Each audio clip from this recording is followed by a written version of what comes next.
Mes chers amis, bonsoir. L'heure est venue pour moi de vous partager de la nourriture qui vient du ciel. La spontanéité de l'amour, deuxième partie. Si quelqu'un m'aime, il gardera ma parole, et mon Père l'aimera.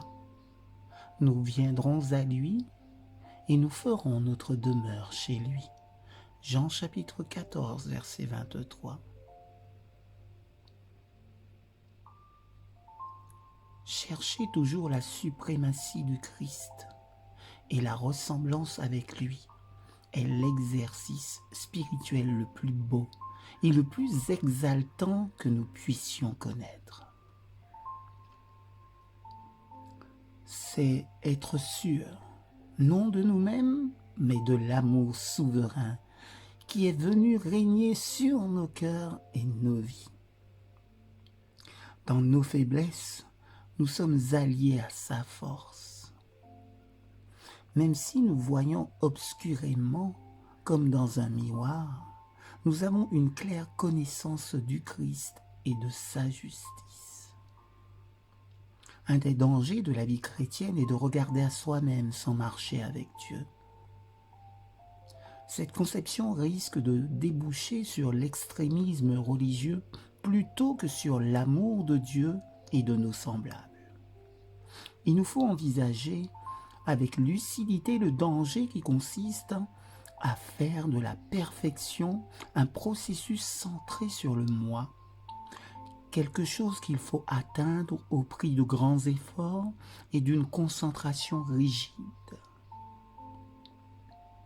Il se peut qu'une telle méthode attire sur nous l'attention ou l'admiration des autres pour nos efforts. Mais où est alors l'amour pour Dieu et pour les hommes? Aimer les autres n'attire pas l'attention sur nous-mêmes. Calculer, analyser, juger sans cesse nos fautes et celles des autres, cela ne nous permet pas de nous dépasser. La conformité à une norme parfaite ne satisfait pas le cœur de Dieu. D'ailleurs, elle ne peut pas non plus nous satisfaire. Dieu veut que la fidélité, l'amour, la dévotion soient spontanées. Le véritable chrétien ne se contente pas d'efforts pour acquérir l'impeccabilité. C'est le Christ qui est notre fin et non pas simplement la perfection. Nous ne pouvons pas apporter à Dieu une nature de laquelle le péché ait été complètement arraché. Mais nous pouvons apporter au Christ et à sa justice un amour et une dévotion qui ne peuvent se satisfaire de moi. Dieu accepte alors et considère ce que nous voulons réellement, ce que nous désirons et recherchons, comme si c'était déjà un fait accompli. À sa venue, c'est ainsi qu'il procédera. Nous sommes parfaits dans la foi qui agit par l'amour au mieux de nos capacités. Nous sommes un avec Dieu. Cela signifie que nous voulons le Christ, que nous l'aimons, que nous nous plaisons en sa compagnie.